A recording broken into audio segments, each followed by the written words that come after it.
Pada kesempatan yang penuh dengan keberkahan ini, saya akan menyampaikan, mengcounter ucapan ungkapan Habib Utsman bin Yahya telah dan pernah berfatwa mengatakan bahwa perjuangan pribumi Indonesia melawan penjajahan Belanda itu adalah sebuah perbuatan yang hurur, penipuan, perdaya, diperdaya oleh setan, dan salah total alias haram.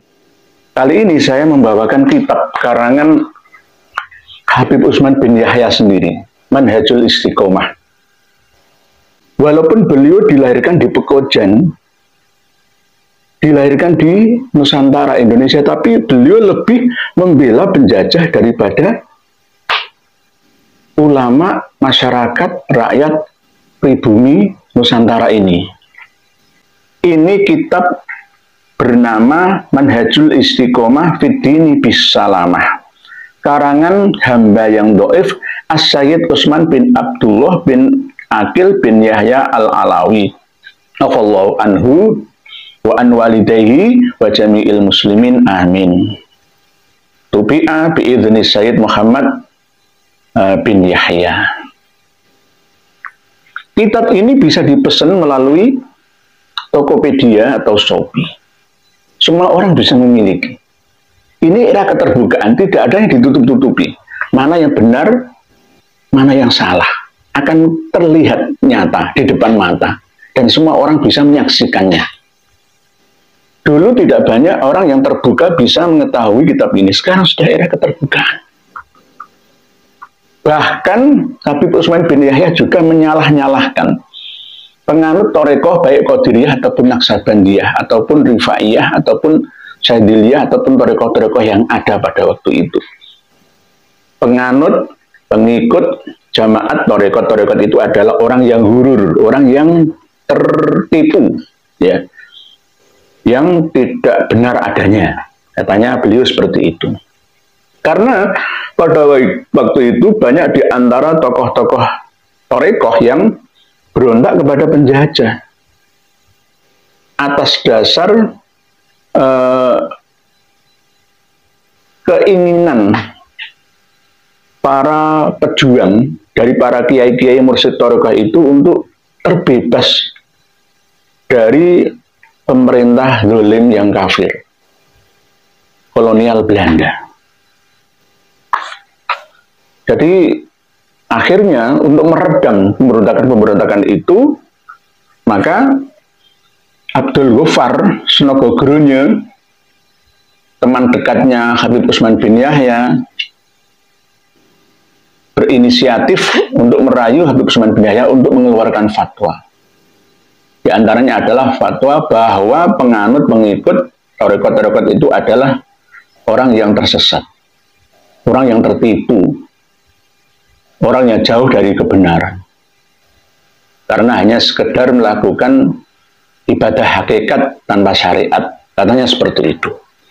Dan yang paling fatal yang mengakibatkan lenyapnya nyawa-nyawa pejuang kita adalah fatwa haramnya jihad melawan, menentang pemerintahan yang sah, yaitu Belanda. Jadi dengan lihat mulai halaman 21 sampai halaman 24 di kitab Manhajul Istiqomah ini. Saya bacakan sebagian. Dan dimungkin pula sangka setengah daripada orang yang jahil pada bab jihad, bahwa ia sangka kumpulan bikin rusuh negeri itulah perang sabil yang tersebut di bab jihad. Maka inilah hurur. Hurur itu tipuan, tipu daya setan. Hurur yang amat besar lagi amat banyak daruratnya pada orang-orang. Ini kan bahasa Melayunya. Semua orang bisa. Nanti harus ada translate ini. Adapun ayat bab jihad, ada rukun-rukun dan ada syarat-syarat seperti lain-lain bab di perkara agama, yaitu yang dinamakan min babi khitobil wad'i, yakni daripada hukum syarak yang terhantar dengan sebab atau syarat. Adapun suatu pekerjaan syarak yang kurang syaratnya atau tiada syaratnya atau kurang rukunnya, maka yaitu dinamakan batil, lagi fasid. Batil itu rusak, fasid juga binasa, nggak bisa dikatakan amalan. Tiada harus dikerjakannya, yaitu karena ketiadaan rukun-rukun dan syarat-syarat jihad. Maka tiada harus dikerjakan sebab ia batil. Jadi berjihad melawan penjajah Belanda, mulai dari dulu para pahlawan kita itu semuanya adalah batil, haram dan salah karena menentang pemerintah yang sah. Ya, sama seperti yang dikatakan oleh Rumel Abbas itu. Bermula dalilnya dari kitab Zubat, wal batilul fasidu lis-sahihi dzid wa huwa alladzi ba'du syurutihi fukit. Artinya bermula yang dekat batil dan fasid, yaitulah lelawanan yang sahih, yaitu kurang setengah daripada syarat-syarat adanya. Maka dari ini diketahui bahwa perbuatan bikin rusuh negeri bagaimana yang telah jadi di Cilegon, geger Cilegon tahun 1888. Berontaknya para petani dimotori oleh para kiai, mursyid-mursyid torekoh itu, geger Cilegon. Jadi di Cilegon, Banten, dan yang dahulu di Bekasi, sekalian itu batil. Di Bekasi tahun 1869. Sebelum geger Cilegon itu, geger Tambun Bekasi dulu, termasuk bagian dari Karesidenan Batavia, bagian timur, sampai Jatinegara. Jadi pemberontakan rakyat yang seperti itu adalah batil. Ya. Sebagian yang telah terjadi di Cilegon, Banten, dan yang dahulu di Bekasi, sekalian itu batil. Bukannya jihad, sebab tiada syarat-syaratnya, malahan perbuatan begitu rupa melanggar agama, dengan menjatuhkan beberapa banyak darurat pada orang-orang sebagai yang telah jadi dahulu negeri Jeddah, maka dihukum oleh Raja Islam dengan segala hukuman atas orang-orang yang bikin rusuh negeri itu pula. Diketahui bahwa ayat perbuatan begitu rupa melanggar syarak dan juga membusukkan nama agama, jika dekat bahwa agama yang perintah bikin begitu. Nah, jadi menjelek, ya, mencoreng nama agama Islam. Jadi pahlawan mulai dari Sabang sampai Merauke, ya, itu semua adalah orang yang mencoreng agama sekaligus pecundang, teroris, radikalis, ya, pemberontak, ya, teroris semua. Jadi pahlawan yang ada yang disahkan oleh pimpinan bangsa kita, ya, mulai dari pahlawan yang terdahulu, mulai Sultan Agung dan seterusnya sampai yang abad 19, bahkan abad 20, itu semua adalah orang-orang yang bikin rusuh negeri, ya, orang yang melanggar agama, orang yang melakukan perbuatan batil, ya, mencoreng nama baik agama. Dan tiap-tiap orang yang mengerti di dalam perkara bab jihad tentunya tahu bahwa ayat perbuatan yang tersebut itu bukannya jihad, hanya ayat perbuatan menjatuhkan kecelakaan atas diri dan atas orang-orang. Maka dari karena itu tiada sekali-kali yang buka mulut di dalam perkara perang Sabil oleh beberapa banyak ulama yang besar-besar lagi warok dari bangsa Arab yang datang ke tanah Jawa, dan beberapa banyak pula ulama dari bangsa Jawa dan Melayu dari zaman dahulu beratus-ratus tahun hingga sekarang. Maka belum pernah satu daripada ulama-ulama tersebut itu membuka mulut mengajarkan orang-orang perang Sabil. Loh, ini namanya fitnah. Perang Sabil itu wajib, ya, membela hak-hak anak negeri, rakyat kecil yang tertindas. Kok malah jari ini ulama-ulama sejak dulu, ya, nggak pernah mengatakan, menyampaikan, memerintahkan, berfatwa, buka mulut untuk menyuruh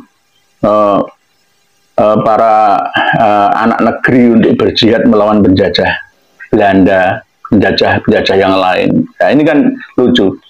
Nah, inilah yang berakibat fatal. Banyak kiai yang diburu seperti tikus, sehingga kiai-kiai itu menyamarkan diri. menanggalkan kiai hajinya karena diburu oleh Belanda dan antek-anteknya berdasarkan fatwa ini. Berapa banyak ulama Aceh, perjuangan Aceh yang ditumpas oleh mereka, kaum Belanda dan antek-anteknya itu. Jenengan lihat sendiri kasus yang terjadi di Cilegon, kasus yang terjadi di Tambun, Bekasi, belum lagi yang di Jawa Tengah, belum lagi perang Diponegoro, perang Jawa, Nyi Ageng Serang, ya. Bahkan Syekh Hasan Besari dari Ponorogo di Tegalrejo itu, Tegalsari ya, itu juga mendukung perjuangan Pangeran Diponegoro. Berarti Kiai Haji Hasan Besari juga termasuk pengkhianat bangsa, termasuk teroris ya. Pangeran Diponegoro, Tuanku Imam Bonjol, Teuku Umar, Cuk Nyadin, ya, Patimura, semuanya itu adalah teroris, pencoleng, ya, membuat buruk muka agama, ya. Menurut Habib Utsman bin Yahya. Ini buktinya. Ini kitab karangan beliau, fatwa ini. Akhirnya mengadu domba anak bangsa, termasuk tentara elit Jawa, Legium Raja Mangkunegaran, yang bersenjata lengkap, bak tentara Eropa, bersenjata selain tradisional, keris, pedang, panah, juga lihai dalam menggunakan senjata modern. Legium Prajan Mangkunegaran yang buru pejuang-pejuang Aceh, memburu sisa-sisa Padri di Sumatera Barat, Padang, Pariaman, dan sekitarnya, menumpas pemberontakan-pemberontakan yang ada di Nusantara, mendukung Belanda. Karena Belanda mempunyai dasar, walaupun umat Islam, tapi karena dia memberontak, maka wajib ditumpas. Sama seperti Bugot namanya, pemberontak. Ya. Yang akhirnya korbannya adalah para kiai. Kiai diuber-uber seperti tikus, diburu sampai ke lubang semut oleh mereka beserta antek-antek mereka. Berdasarkan apa? Ya fatwa seorang Habib Utsman bin Yahya, Ba'alawi. Ba'alawi, padahal beliau lahir di Indonesia, tapi tidak mencintai negerinya sendiri. Tidak hanya kitab Manhajul Istiqomah saja, kitab-kitab yang lain juga banyak yang menerangkan tentang bahwa Habib Utsman bin Yahya memang berada di pihak Belanda, termasuk surat-surat beliau terhadap koncoplek, teman sejawat Holodewi, yaitu Snogogronya, orientalis yang ingin menghancurkan Islam dari dalam. Abdul Ghaffar sering balas-balasan surat, ya, saling menyanjung. Dan juga beliau Habib Utsman bin Yahya sudah 1 tahun yang lalu kita bahas bagaimana beliau menyanjung Ratu Wilhelmina pada hari ulang tahunnya, guna untuk mendapatkan harta yang tidak seberapa. Ngatok-ngatok namanya, ngatok. Jadi ngatok dengan penguasa untuk menindas rakyat Indonesia, rakyat Nusantara.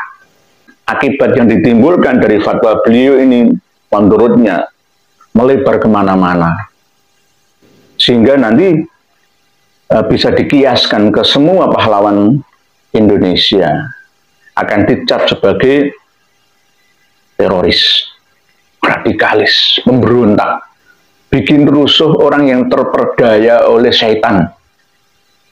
Ini jika diteruskan halaman 23-24 itu, termasuk orang yang terperdaya oleh bujuk rayunya setan, itu para pahlawan, khususnya kiai-kiai itu. Karena sejak dulu para penggerak perjuangan itu ya tokoh masyarakat, tokoh agama setempat. Fatwa jihad itu juga termasuk haram. Jihad melawan Nica, Inggris, Sekutu, Gurkha yang ada di Surabaya, Indramayu, Jakarta, Semarang, dan sekitarnya, itu juga haram, harus tunduk. Nah, ini namanya menggunakan senjata fatwa untuk menundukkan kita. Padahal fatwa itu adalah salah total, tidak ada benarnya. dasar toleransi untuk menghantam lawan, dasar damai tapi untuk mengalahkan lawan. Senjata, kata-kata yang dirangkai indah, terdengar begitu manis di depan, ayo damai, damai dan damai, tapi sama juga menikam dari dalam. Demikian sedikit bahasan tentang kitab Manhajul Istiqomah Fiddini Bisalamah karangan hamba yang doif As-Said Utsman bin Abdullah bin Aqil bin Yahya Al-Alawi. Telah saya sampaikan by data, tidak hanya karangan saya belaka atau berdasarkan pendapat saya. Nyata, dengan beli lewat Shopee, lewat Tokopedia. Maaf saya nggak promosi. Ya, semuanya ini era keterbukaan, semua bisa memiliki sekarang. Dan baca sendiri, kalau tidak percaya nanti dikira saya itu bacanya nggak jujur, ya kan? Saya tambahi, saya kurangi, jenengan baca sendiri. Demikian, wallahu a'lamu bissawab. Akhirul kalam, wassalamualaikum warahmatullahi wabarakatuh.